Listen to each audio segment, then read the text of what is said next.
Chapter 9 of the book It's a Thought That Counts by Dr. David Hamilton. Who am I? For millennia, mystical teachings have told us that consciousness condenses to form the physical world, just as steam condenses to form water and ice. In the last century, a similar idea has been embraced by a number of scientists. Indeed, there are some parallels between mystical teachings, which are based upon spiritual experience, and modern science, which is based upon intuition and reasoning. Some mystical teachings tell us that one consciousness is the building block or source of the universe, and that it is infinitely intelligent. This consciousness is often referred to as God, or the equivalent in other spiritual and religious traditions, and thus everything is part of God. In quantum physics, it is believed that all matter comes from the quantum field and that everything is an expression of the field. Earlier in the book, he'd explained that the quantum part of it is like we're cells, and then we get smaller and we get to atoms, and then when you get below atoms, it's the quantum field. So tiny. Mystics hold that all matter condenses from the field of infinite intelligence, and quantum physics holds that all matter appears at points where the quantum field is most intense. I think this gets easier. Since we are conscious beings, I believe that an accurate description of reality must include consciousness. Therefore, I resonate more with the mystical teachings, although I also embrace the theories of quantum physics, since both seem to look at the same thing in different ways. Spiritual amnesia. If all things have their source in the field of infinite intelligence, it may be assumed that there are no accidents and that every form appears and performs exactly as it should. So we are all perfect, all part of the whole. But somehow in the process of condensation, we lose the awareness of our true nature. It is like a droplet condensing out of an ocean of conscious intelligence, and in noticing that has become a droplet, forgetting that it was once and still is part of the ocean. We thus learn to define ourselves purely in terms of our physical form. We might liken it to an iceberg floating upon the surface of the ocean. Our conscious awareness represents the tip of the iceberg, but the greater part of us, call it the higher self, is beneath the surface, and since all we see is the tip of the iceberg, we assume that our consciousness is merely part of our physical selves, the product of the interaction of the different chemicals in the brain. Some teachers hold that our purpose in life is to regain full awareness of our true nature, a state called enlightenment. Each situation in life provides us with an opportunity to do this. Our experience also reflects our degree of enlightenment or level of consciousness, as it's often called. An enlightened person might see the loss of a personal possession, for instance, precisely as a loss, and might even assume that it is the result of theft. But an enlightened person might see the same situation as part of a cosmic energy pattern unfolding and experience it as a blessing. Life, then, is a journey of experiences leading us to enlightenment. We are walking a path towards realizing that we are the infinite intelligence, though suffering from a little amnesia. This temporary state of amnesia is why we appear to lack the ability to heal ourselves of any illness or to make positive changes in our life. We do not lack this ability. It is probably even encoded in our DNA as sets of genes, but we believe we are limited, and so we perform in accordance with the limits we believe in. At present, healing or transformational genes undoubtedly exist but are switched off in most people. But it is likely that such genes merely await our genuine recognition of who we really are, at which time they may switch on. Even now, we are personally creating our bodies every day. Old cells die all the time and new ones are born. In this way, your entire body is constantly being renewed under your direction. Clearly, this is not conscious. The part that is doing this is the main body of the iceberg, the higher self.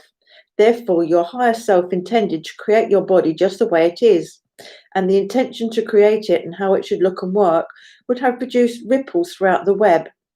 It may have condensed as sets of genes in your DNA. So DNA might be much more than an inherited genetic code.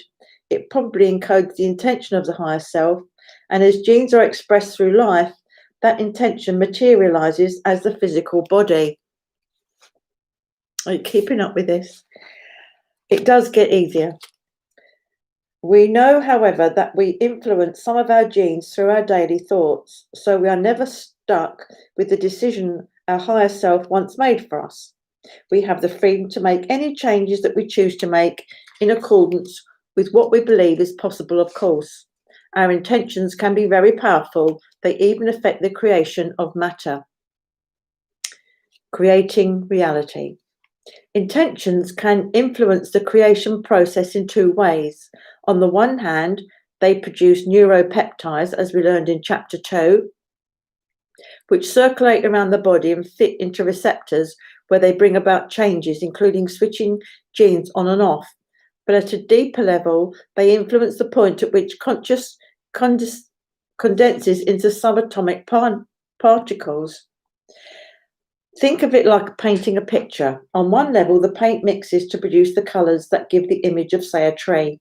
But at a deeper level, you imagine the tree in your mind and directed the brush. The end result is the same. In life, say you wanted to visualize the healing of a damaged organ. The organ, like the entire body, is constantly being regenerated. When you make new healthy images through visualization, your thoughts and feelings produce neuropeptides that switch some internal processes on and off, so that your body begins to evolve into the picture you visualized. And on the deeper level, your intentions influence the creation process, sending pictures to the place and moment when vibrations become particles, and so influencing the nature of the particles. In these ways, many new cells are born according to the healthy images you modelled them on. The more you visualize new healthy cells, the more new healthy cells are created. This is why visualization is known to have produced miracles. Where a damaged organ remains damaged for several weeks, new cells will have completely replaced old ones, yet the new ones will have adopted a damaged state. Why? Perhaps because you believe the organ was damaged. This belief and the mental images and feelings associated with it influenced the creation of new cells so that they became perfect copies of the old one. No one wants to maintain an illness, of course, but it is not easy to switch a belief off. Such beliefs are very powerful because illness is a daily reality for many people and therefore is a very deeply ingrained worldwide belief. To create healing miracles requires the ability to overturn or transcend this belief. There are very few people on the planet who have been able to do this, but that doesn't mean we can't all do it.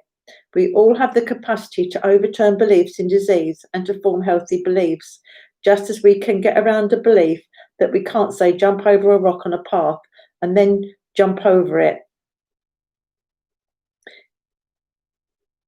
In the end, the stronger belief wins. If a belief in health is stronger than a belief in illness, then the illness will disappear and vice versa. And just as conditions in our bodies respond to our thoughts and feelings, so our lives usually quite accurately reflect the state of our mind. And that's true. In this way, we actually create our own reality. I think this is the crux of it, really. First, our intentions open us to receive intuitions that guide some of the things that we think, say, do, and even notice around us. And secondly, our thoughts and emotions send out signals which we know vibrate the web. So they register in people's minds, unconsciously, and in their bodies. Then what happens is that people who happen to have the knowledge, connections, and resources to make our thoughts real are unconsciously attracted to us. This is great if your thoughts are focused on the things you want, but have you ever noticed that when you hurry to reach a place at a specific time, obstacles almost always appear in your path? If you're driving, you can bet that a slow driver will be ahead of you, or others will cut in front of you. You might even end up in a traffic jam. Slow drivers will unconsciously gravitate towards you just so they can answer your unconscious "I'm late" call and so help you to fulfill it. I remember once when I was running very late for an appointment, I was hurrying and began to notice a series of obstacles appearing as I drove. Most of us, when such obstacles arise, hurry even more, but this just creates more obstacles. Then we start to curse the obstacles. Believe me, I've done this on more than one occasion. However, after years of repeating the same thing, I began to realise that what was required at such times was the opposite. On this occasion, instead of hurrying even more, I chose to pull over and spend a few moments relaxing. While hurrying, I was reinforcing a belief that said, I'm late. By pulling over, a new belief was formed in my mind. Even though I was consciously aware of my lateness, my actions were contradicting this and thus removing the foundations of the belief. A new unconscious belief was beginning to form as a result of my pulling over that said, I have plenty of time. Unconscious beliefs often form according to our actions. Now I would be sending out different unconscious signals and attracting different drivers around me. After about 5 minutes of relaxation, I started up the car again and peacefully drove to my destination, obstacle-free.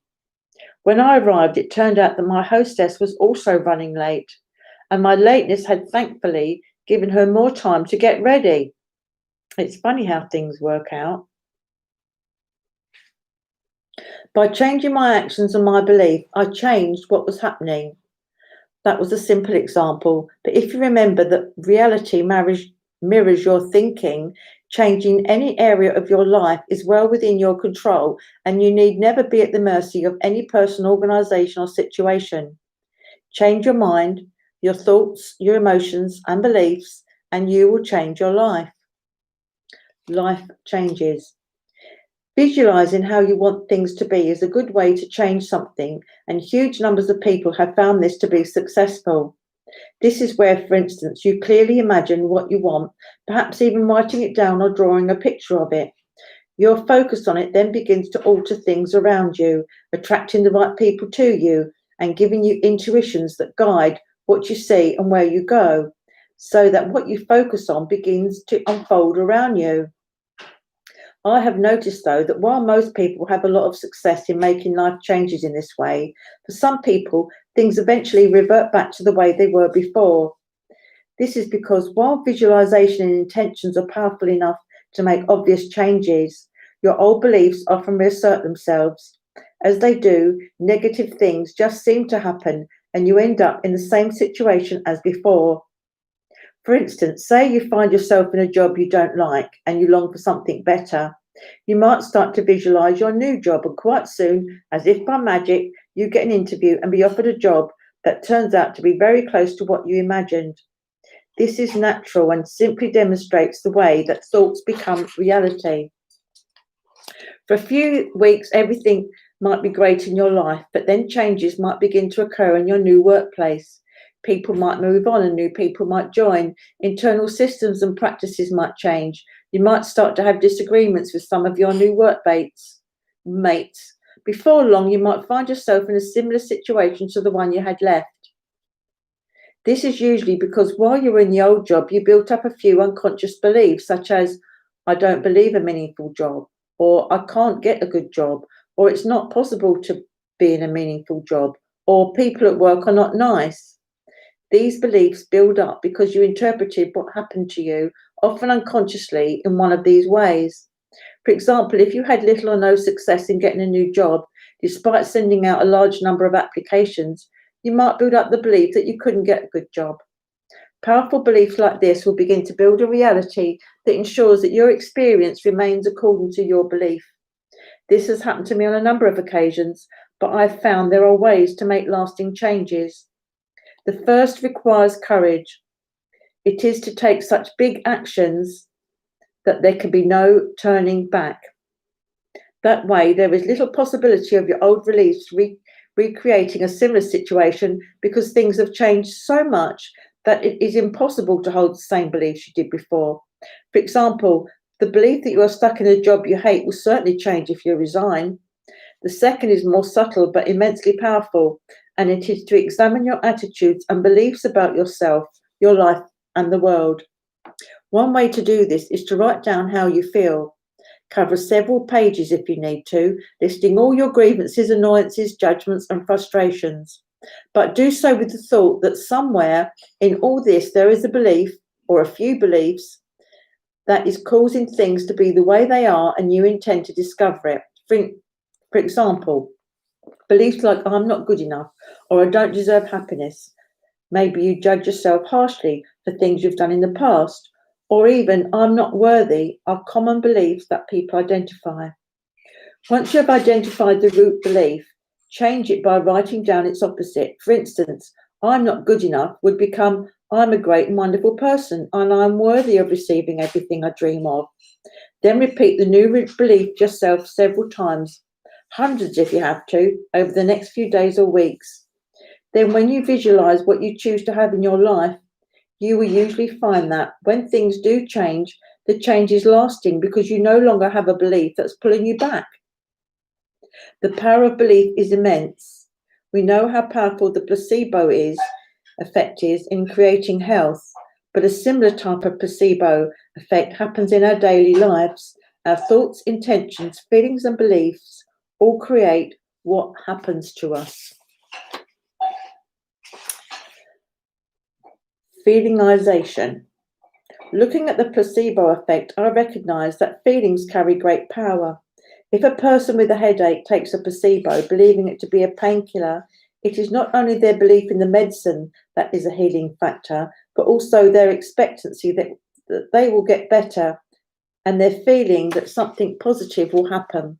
Similarly, when a person feels moved to tears, it is not so much the event, but the feelings produced that have the biological consequences. On a deeper level, the creation of proteins in the body can be the product of feelings through the memory storage process. Scientific studies have suggested, as we learned in Chapter 3, that strong feelings accompanying an experience will ensure that it is encoded strongly as brain cells. Each mental and emotional replay of the event re-expresses the genes that manufacture the proteins in the brain. It is the intensity of feeling that leads to the re-expression of the genes. In a real sense, then, feelings accelerate the creation of matter. They influence the condensation process. So a really good way to visualize good health is to generate a feeling of what it would be like to be in good health and the type of things you would do in good health. Similarly, a great way to create life changes is to generate a feeling of what the new reality would be like. I call this feelingization instead of visualization, to emphasize the need to feel. The mental image merely gives direction to the feeling. Using the new job analogy, you might then imagine yourself in the new job as if it's actually happening, while vividly feeling what it would be like. Try to generate states like excitement, fascination, wonder, awe, joy, laughter, and enthusiasm, as these are powerful states. The feeling carries the creative power and accelerates the creation of what you want. It sends a stronger wave throughout the web than a thought does, making your unconscious call louder, so to speak. You might imagine, for instance, the type of job and location, and even how close or far away it is from home, while joyfully thinking, this is so great. You might imagine new people with the type of personalities that you resonate best with and get excited as you imagine yourself having the types of conversations you love to have. Any thoughts then, which carry a strong emotional charge, will quickly materialize, and those without any feeling will take longer to become a reality. This means both positive and negative thoughts. However, any negative experience created in this way can just as quickly be neutralized with a surge of positive thought and emotion. All thoughts can be amplified by the power of feeling or belief, faith. When you have a lot of faith or strong positive feelings about a new situation, healing in the body or life changes can be instantaneous. This is why the placebo effect heals. When you believe, feel certain, you will recover instantly. When you believe, feel certain, it will take time, then it takes time. Okay, so if you believe you will recover instantly, you will. And if you are certain it will take time, then it will. Feeling and faith are much more than mind over matter. It is really a case of mind creates matter, changing the world. When you fully move beyond your amnesia, creation can be instantaneous. From this higher state of consciousness, you no longer just believe that you create your body and your life. You know which is a feeling of total certainty. So spiritual teachings tell us that it is possible for us to grow enough in our consciousness to gain some of the awareness and knowledge of the higher self. At such a level of consciousness, beliefs and so feelings of certainty, at such a level, consciousness, beliefs and so feelings of certainties about what is possible are intense. Indeed, Christ said, I will tell you the truth. If anyone says to this mountain, go throw yourself into the sea, and does not doubt in his heart, but believes what he says will happen, it will be done for him. Therefore, I tell you, whatever you ask for in prayer, believe and you will receive it, and it will be yours. You will be aware that Christ and Krishna could materialize solid objects out of thin air, turn water into wine, and perform instant healing. At their level of consciousness, they could consciously condense vibrations into particles, commanding the formation of atoms and molecules out of thin air. They lived as if they were higher selves. Yogis and mystics also have a degree of conscious control over the creation process as a result of years of meditation and practicing exercises that can develop consciousness. This is why they are able to perform many miraculous feats.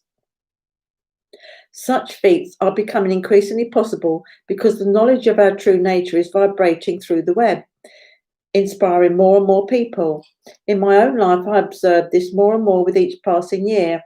Additionally, people whom you might never have imagined would do so are now thinking about spiritual connections, the effects of thoughts and emotions on the body, and even angels, and embracing such ideas as if they had thought that way all their life.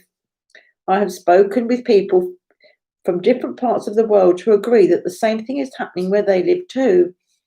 Collectively, our attitudes and behaviour are changing, and so we are changing the world. All of us send thoughts, intentions, and feelings along the strands of the web.